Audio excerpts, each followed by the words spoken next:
think in every election that I've been involved in since I was first elected as Rotorua's MP in 2008, the things that concern people around New Zealand and here at home in Rotorua remain the same: health, education, law and order, the economy, jobs.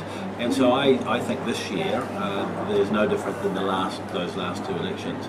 But indeed, I think some of those issues are much more important. So in the area of law and order, we know that with the support the government's given through law changes and the great work of our police over the last 6 years, we now have 30-year low levels of reported crime. At home in Rotorua, for 4 years in a row, we've seen reported crime drop by 0.5%, 4.5%, 5%, and an amazing 11.2% over the last year. So that really means fewer victims in our community, fewer people committing crimes, and our police are doing a very, very good job on our behalf. When it comes to education, raising standards and giving every young person in New Zealand every opportunity that we can, very much supporting teachers and schools to educate those young people, but importantly putting that student at the centre of the education. At home in Rotorua, we've been able to achieve the Rotorua Education Initiative, XL, was created over the last 3 years, and it's really about the people of Rotorua with the schools in Rotorua focusing on those children, making decisions about education in their own community rather than the Ministry of Education doing that. The only part of New Zealand that we're running this pilot project, and already we're starting to see very positive results in the way the schools are interacting with each other.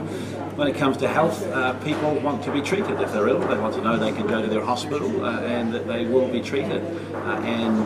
Lakes DHB is doing a fantastic job now. The doctors and nurses and allied health staff are working together. We have more doctors and more nurses now at Rotorua Hospital than we had when I became an MP 6 years ago. And over the last 2 years, the number of elective surgeries, so that's people that need surgery for their hips or their knees or something else, has increased by 46%. And so this year, more people will have an operation in Rotorua Hospital than they did last year. And that's about people being treated and being able to return back to their lives and get on with their lives. So does that mean you see it as being more of the same, keep on improving in those areas, or are there any other areas that need looking at? So I think it's really important to have a look at where we've come from and the reason for that and where we've ended up over 6 years. The reason for that is it's been a very difficult time for all New Zealanders. 6 years ago we had the global financial crisis hit the world. New Zealand went into its deepest recession in 50 years. We had the significant effects and devastation of the earthquakes in Canterbury and Christchurch that really ripped the heart out of New Zealand's second largest city, its fastest growing city, and this was all based on productive growth. We had the Pike River tragedy, we had almost New Zealand's worst maritime environmental disaster with the Rena. So almost everything that could be chucked at a small country was. 6 years later, coming through that, we're seeing that New Zealand is starting to fare well. We're starting to see the light at the end of the tunnel.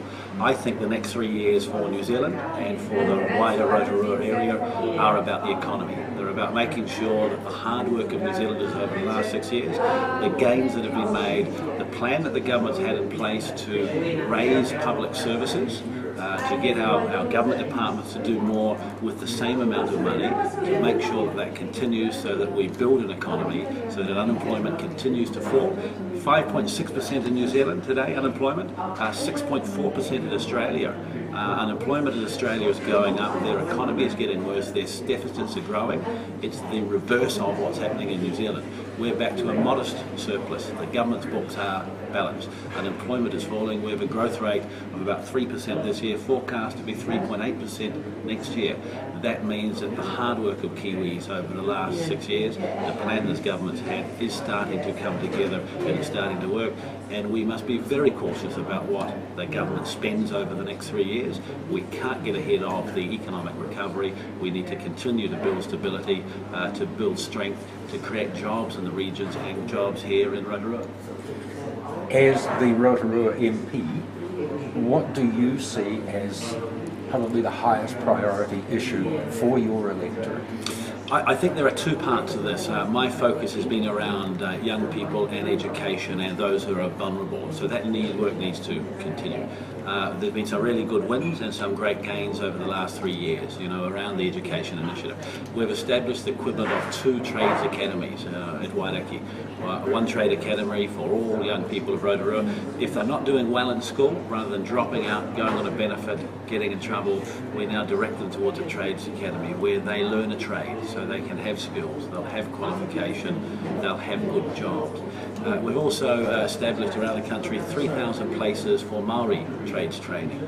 That means young men, Māori men and women in Rotorua will be able to learn a trade. Again, at Wairaki, one of 5 providers around New Zealand to share these 3,000 places. It could be up to 500 young Māori men and women go through that system over the next few years. That's giving them opportunities for a brighter future. Interestingly, almost 1,500 people in Rotorua over the last 3 years did some form of apprenticeship type training. So we need to focus on our young people, make sure they're educated, make sure they have the skills that a growing workplace will need. Secondly, we need to focus on infrastructure. We need to make sure that our infrastructure in and around Rotorua will allow us to grow. We're at the moment about 1 hour's drive from New Zealand's busiest port, Tauranga. The government's investing $450 million in a new road between Paengaroa and that port. That will reduce the return journey by about 24 minutes. What that means is Rotorua becomes attractive to businesses around New Zealand that want to locate or relocate to be closer to New Zealand's busiest port, to produce their goods, to transform them, to export them to markets overseas. We have land available, but our infrastructure doesn't allow it to be freed up. We have a workforce here. We need to make sure that it continues to be a skilled workforce so that we can take advantage of these many, many opportunities. Thanks. Forestry is an issue, obviously, for this area.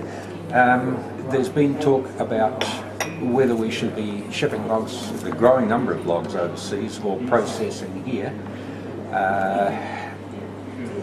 What do you think we should be doing with those logs, and how should we achieve it? Well, I think the answer is both of those things. We grow more timber in New Zealand than New Zealand could ever use, firstly. Secondly, it's very important that where possible we attract investment so timber can be processed, because after all that means jobs and good local jobs. Some of the challenge and the problem we have is where that wood would be sent. So in a number of the markets around Asia, where logs are purchased from New Zealand, from private owners and sent there, the duty rates are very low on those logs. As soon as the timber is processed, the duty rates in place from those countries increases significantly. Take Japan as an example. There's almost very low levels of duty for logs that go into Japan. The moment that you transform that wood into something else, the duty rates in some cases can be hundreds of %. So that means that the New Zealand logs and the New Zealand processed timber is less competitive. In fact, they find it very hard to compete. The government through Tim Grocer has been working away at free trade agreements, and a free trade agreement reduces the barriers at the port of the other countries, which means that we have better access for our produce, our sawn lumber and timber, and at the same time the price comes down so we can be more competitive. There are already a lot of things happening around wood processing in the wider Rotorua and Bay of Plenty area, with the exception of Tachikawa, a mill that closed last year. And I think Tachikawa the closure had more to do with that business than necessarily the health of the industry across the board. It was a very old mill that had not had any investment. The machinery was very, very old. It had a very large workforce. Its production costs were very, very high. Many of the workers there who have subsequently gone on to find work in the wood processing industry around Rotorua told me that they were surprised it took as long to close as it did. But almost every other wood processor in this area has been investing and has been adding capacity and growing size. Red Stag Timber invested almost $10 million in a remanufacturing plant, a brand new factory on the side of their mill to produce goods for the New Zealand market and to export. Claymark has been buying other mills in and around the Bay of Plenty in New Zealand, growing capacity to transform wood, and they export to America. They're very, very bullish about what's happening. Go to Kawerau, SCA Hygiene invested $60 million in a new plant, upgraded plant, to produce paper goods, including toilet paper and so on. These companies would not be investing their own money to grow the workforce and grow their capacity if they didn't believe that the forestry sector and wood processing in New Zealand had a bright future. So the government needs to make sure that we continue to support that, that we get the barriers overseas down so goods can be exported.